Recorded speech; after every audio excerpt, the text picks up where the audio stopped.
السلام علیکم ورحمۃ اللہ وبرکاتہ۔ اللہم صلی علی سیدنا محمد وعلی آل سیدنا محمد النبی الامی الحبیب العالی القدر العظیم جاہ وعلی آلہ وصحبہ بارک وسلم۔ عزیزان گرامی، مطالعہ اور معاملہ۔ مطالعہ کرنے سے آپ کا علم زیادہ ہو جاتا ہے، انکریز ہو جاتا ہے، اور معاملہ سے، معاملہ مینز ہم تو صوفی، ہمارے معاملات و تسبیح ہے، تو اس سے مجاہدہ اور ریاضت میں نکار آتی ہے۔ تو وہ لوگ، وہ دو صحابہ جن کے ساتھ ہمارے 20، 25، 30 سال گزر گئے، وہ بخوبی جانتے ہیں کہ میں نے خلوت اور جلوت میں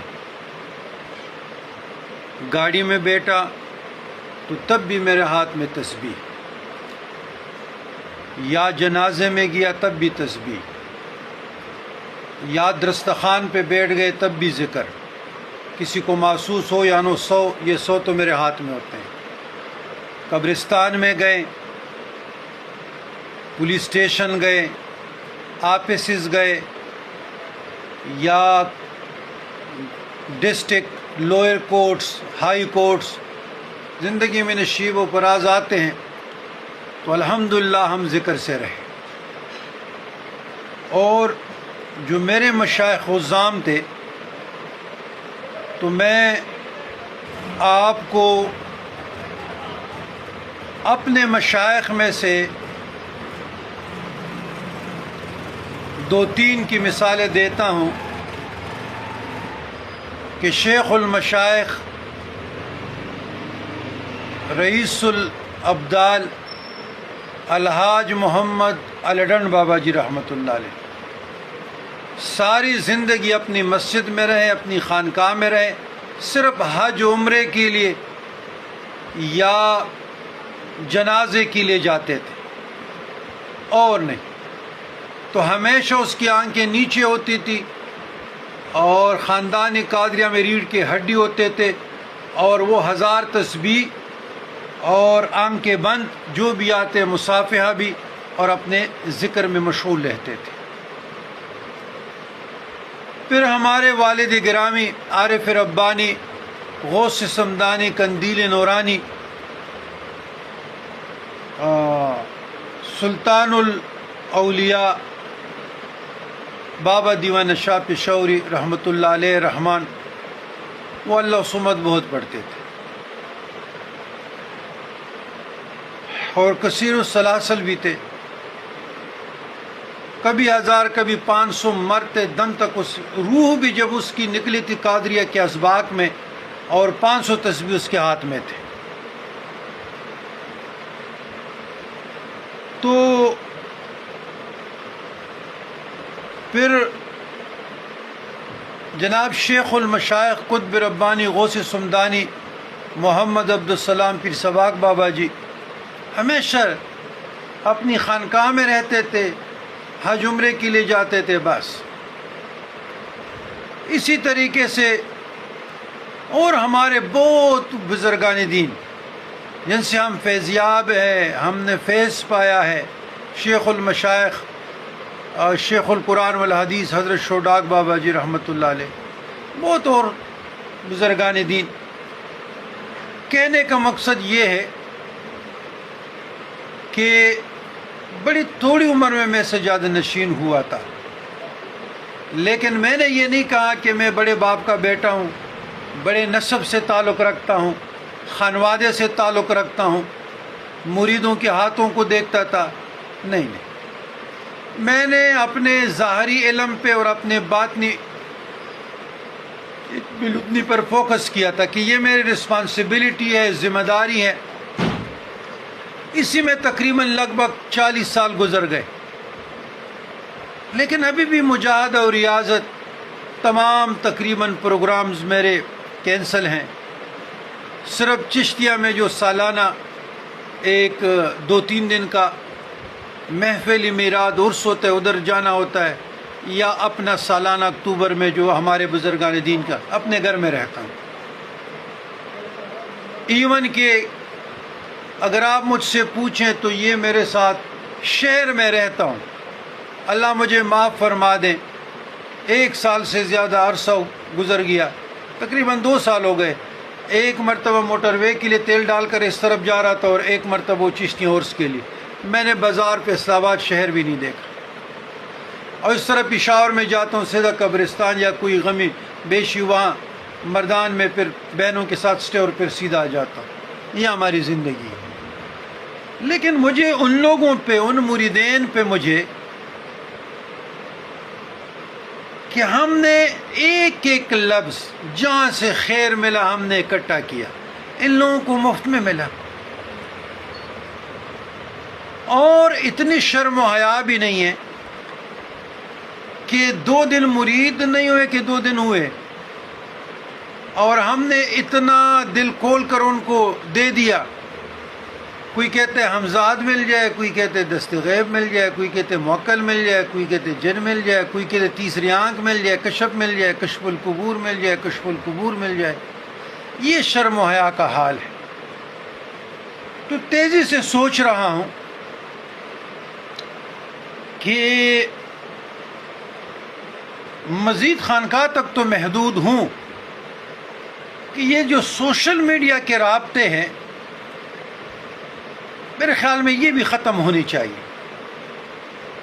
اگر کسی کا مقدر ہوا فیض لینے کے لیے خانقاہ پہ آ جائے گا یا جہاں بھی اللہ چاہے دے دے گا، تو مزید ان لوگوں کے ٹیکس سے، ان لوگوں کی کال سے، اللہ مجھے معاف فرما دیں، بندہ آوازار ہو جاتا ہے، تنگ ہو جاتا ہے۔ تو پرانے بزرگان دین کے ساتھ یہ واٹس ایپ وغیرہ ہوتے تھے۔ تو بات یہ ہے کہ یہ جو رابطے ہیں اس پر بھی تیزی سے سوچ رہا ہوں، کچھ دوست احباب سے مشاورت میں، تو کسی وقت بھی نہ یہ واٹس ایپ وغیرہ یہ رابطے کچھ وقت کے لیے اگر رہے لیکن یہ بھی ختم ہو جائیں گے۔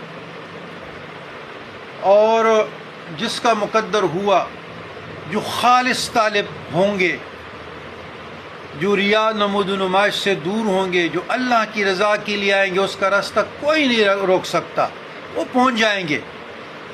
اور جو خود غرض ہوں گے، لالچی ہوں گے، گریڈی ہوں گے، اب بہت ایسے لوگ ہیں ان کو باقاعدہ خلافتیں بھی دی گئی ہیں، اور میرے علم میں ہے، دیکھیں نا، میرا ایک مرید ہے اور اس سے ایک آدمی نے خلافت کی، اندازہ کریں۔ یعنی اتنا، چلو آپ کے کاغذ سے کیا ہو جائے گا، اور ہم میں کس چیز کی کمی ہے؟ تو ایسے لوگوں کو فیض کیسے ملے گا؟ بس صرف کاغذ کو چاٹتے رہیں۔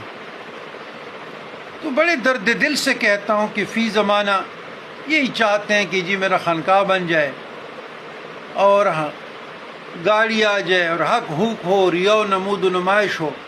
او بھائی، یہ خانقاہ بھی آپ لے لیں اور یہ حق حقوق بھی آپ لے لیں، یہ گاڑیاں بھی لے لیں، ہمیں معاف فرما دیں۔